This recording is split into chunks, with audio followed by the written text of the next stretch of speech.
పాటుగా ఇంకొక అంశం చూడాలి. ఇది మా అన్న ఎవరు మా రాష్ట్ర ముఖ్యమంత్రి యనుమల రేవంత్ రెడ్డి అన్న గారి సొంత నియోజకవర్గంలో పంచాయతీ. ఇక్కడ చూస్తున్నారు కదా, ఏమని పెట్టిళ్ళు, రిలే నిరాహార దీక్ష అంటూ కూడా పెట్టిన పరిస్థితి కనబడుతుంది. ఎందుకు పెట్టిర్రు అంటే భూములు అయితే గుంజుకున్నారు. ఇప్పుడు వ్యవసాయం చేస్తే భూములను అయితే గుంజుకున్నారు, కానీ పరిహారం ఇస్తలేరు. భూములు లేనోళ్లకు పైసలు ఇచ్చారు. దొంగలతోని ఎంఆర్ఓ ఆర్డీఓ కలిసిర్రు. సీఎం నియోజకవర్గంలోని రైతులకు అన్యాయం, న్యాయం జరిగే వరకు పోరాడతాం. అప్పాయిపల్లిలో రైతుల రిలే నిరాహార దీక్ష అంటూ కూడా చెప్పిన పరిస్థితి కనబడుతుంది.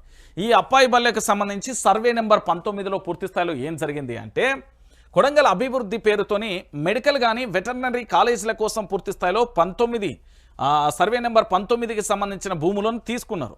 తీసుకొని వీళ్ళకి నష్టపరిహారం వేయాలి కదా. సరే, వీళ్ళు ఇష్టం ఉన్నదా ఇష్టం లేకపోయిందా, బలవంతంగా గుంజుకున్నారా, అదంతా సెకండరీ పక్కన పెడితే, కనీసం వీళ్ళకి సంబంధించి భూములు తీసుకున్నప్పుడు దానికి సంబంధించిన నష్టపరిహారం అక్కడున్న ఎంఆర్ఓ కానీ ఆర్డీఓ కానీ పూర్తి స్థాయిలో కలెక్టర్ దగ్గరుండి వాళ్ళకి నష్టపరిహారం ఇప్పించాలి కదా.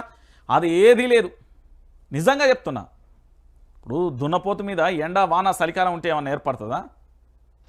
అలాగే ప్రభుత్వంలోని కొంతమంది నేను మళ్ళీ చెప్తున్నా, కొంతమంది తీసుకునే తప్పుడు నిర్ణయాల వల్ల ఇగో ఇలాంటి అమాయకమైన ప్రజలు పూర్తి స్థాయిలో కూడా ఆందోళన వ్యక్తం చేయాల్సిన పరిస్థితి ఏర్పడింది.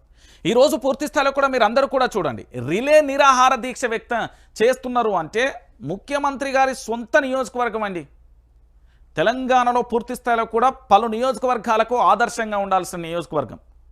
గతంలో బీఆర్ఎస్ పార్టీ అధికారంలో ఉన్నప్పుడు గజ్వెల్ కానీ, సిద్దిపేట కానీ, సిరిసిల్ల కానీ ఇలా చెప్పుకుంటూ పోతే ఎవరైతే ప్రాతినిధ్యం వహిస్తున్నారో పార్టీకి సంబంధించిన ముఖ్య నేతలకు సంబంధించి వాళ్ళ నియోజకవర్గాలలో అద్భుతమైన ప్రగతి రథంతో ముందు పోయింది.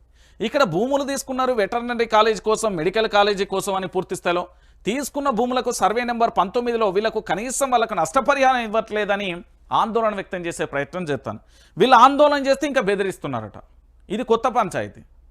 వాళ్ళ భూములు గుంజుకుంటారు, వాళ్ళకు సంబంధించి నష్టపరిహారం ఇవ్వరు, మళ్ళీ చివరికి వాళ్ళనే బెదిరించే ప్రయత్నం చేస్తారు. ఇది ఏ రాజ్యాంగంలో ఉంది, ఏ చట్టంలో ఉంది, ఏ రెవెన్యూ రికార్డులలో ఇలాంటి చట్టాలు ఉన్నాయో మనకు తెలియదు. నిజంగా చెప్తున్నా, ఈరోజు పూర్తి స్థాయిలో కూడా అమాయకమైన పేద బడుగు బలహీన వర్గాలకు సంబంధించి భూమినే నమ్ముకుని ఆ భూమి కోసమే పనిచేసే రైతులు ఈ తెలంగాణలో 90% ఉంటారు. తెలంగాణలో ప్రతి బిడ్డ కూడా వ్యవసాయ కుటుంబం నుండి వచ్చిన వారే. అలాంటిది పూర్తి స్థాయిలో రైతులకు సంబంధించి ఇంత జరుగుతూ ఉంటే కనీసం స్పందించిన దాఖలాలు కూడా లేని పరిస్థితి. వీళ్ళకి న్యాయం చేస్తుందా అంటే న్యాయానికి సంబంధించి ఎక్కడిది, వాళ్ళు ధర్నా చేసినందుకు కూడా పూర్తి స్థాయిలో కూడా వాళ్ళ మీద లొల్లు పెడుతున్నారట. ఇక దీంతో